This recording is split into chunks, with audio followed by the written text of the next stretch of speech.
jump straight in and start a business without doing enough of research on what works and what doesn't. Not just about the technology or the idea, it's also about the processes, it's also about financials, it's also about knowing what you don't know, what you lack of. I started with one partner. I could have started on my own. So at a very young age, I actually started at 26.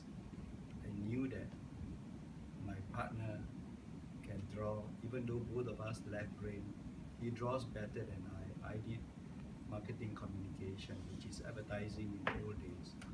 So none of us financial trained. So we didn't talk about money. But together we talk about quality design, quality production, and quality after sales service. So you think long term.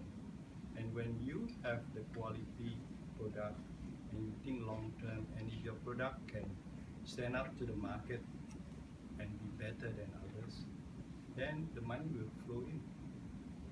So you got to know what do you need to complement what you lack of, basically. Bing Sam, you are a very successfully employed entrepreneur. Maybe you want to share your views as to why you think some of the 90%. Okay, maybe two simple ways. One is a lot of companies fail because they think business is easy, and I think that actually for businesses to succeed, you really need to plan. I'll give you an example. A friend of mine asked me to help because he set up a restaurant in Shenton Way, and it was failing. And I went in, I asked him, first of all, who is your crowd? And he was thinking of breakfast crowd, dinner crowd. Shenton Way, you only have one major crowd, lunch crowd.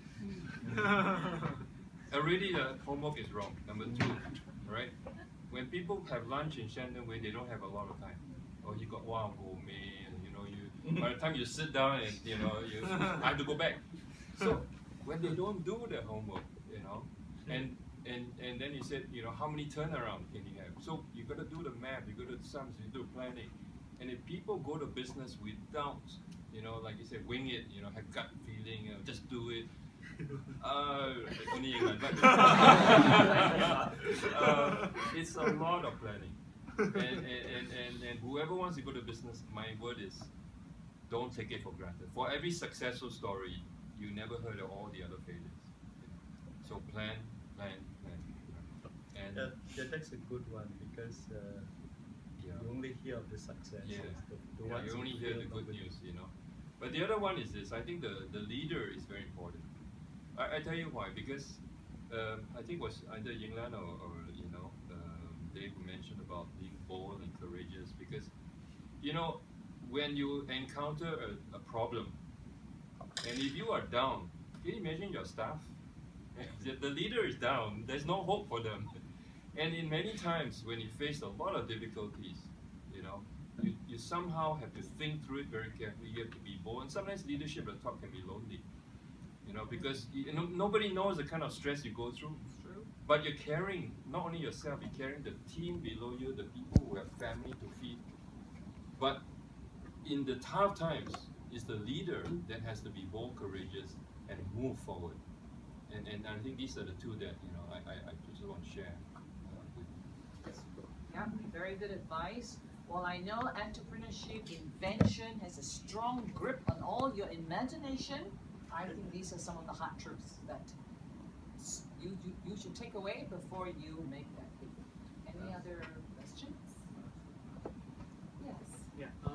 Generally, when I read about entrepreneurs, I personally can divide them into two kind of groups. There's the one-hit wonder groups, that's like Mark Zuckerberg's, and then there's success repeat groups, such as people like Elon Musk.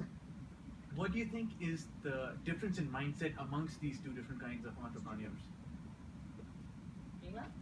Yeah, actually we have mixed views on what you just said. We found that,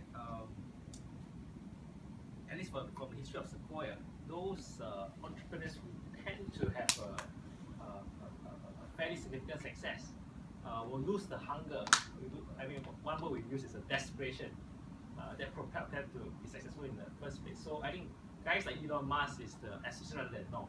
I think you get once in a while you get a Steve Jobs, you get Elon Musk, Richard Branson. you get Richard Branson, but by and large, our biggest successes has come from the slide that just showed, rebels, the underdogs, the people who need to win rather than want to win, and some sign of desperation, because I think another corollary is that our biggest successes have come from immigrants, and these are people who go to a new country, want to improve their lot in life. Jerry Young, the Sergey and Larry Page, they were all immigrants, and we found that trait tends to have correlate very well with the desire to build a very large company. This one Do here. we have a question there Yeah. from the yes? Hello, my name is Nixon. I'm a freshman here in SUTD. So, one very mind-puzzling thing that I've always been thinking about is how do you guys manage hundreds or thousands of employees every day, and like how everyone knows what to do every day, and like how is your daily life like? Managing all these people. Like, won't you go crazy or something? Because it's really amazing. Yeah. You want to share your I mean, I don't have so many workers by the way, but to me, as long that you must be always, do your rounds basically. For me, I only have 30 of us in my company, all right, and I will do my rounds and spend time talking to them and see them what they do. You must know every of your single staff what they do every day. If you don't know what they are doing, then you are in trouble. You must know what every single staff responsibility and if what you they are go to doing every thousands? day. It becomes maybe Peng Sang, you're a corporate man, you run a big corporation. How do you manage this huge internal customer base? I mean, that's a good question. I have about 3,000 staff right now. I take a leave from the Army. Actually, I'm from the Navy, and how the Army and Navy breaks it down is you've got battalions, you've got divisions, you've got squadrons. In Navy is squadrons. And it's most important is that all your officers down the line, they believe in the same vision, they believe in the same direction. So basically, when they see the division heads, when they see their squadron heads, it's the same speak, it's the same talk, it's the same ideals, it's the same belief, and that's important. But building a culture doesn't happen overnight, And a lot of times when you ask the staff, what is it that you really want to see in your boss? Many times they write in their phrases, one word: sincerity.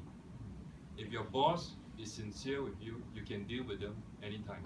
Difficult times, good times, bad times, they know the person is sincere and will look after them. But how do you manage 3,000? I really learned out from the Army. You break it down, you have all your division heads, you get all your squadron heads, they all believe in the same, they all talk the same language, it's the same direction. But of course, there's so many things. I mean, we have what we call once a year, we have a culture building. We bring everyone, all the divisions together. There are a lot of things we do. We rocket culture. So behind all that is what I call culture building.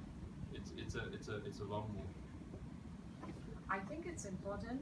Probably I can share it with you too. I used to be in OCBC. We have 25,000 people, and in human resource alone, we have 450 people.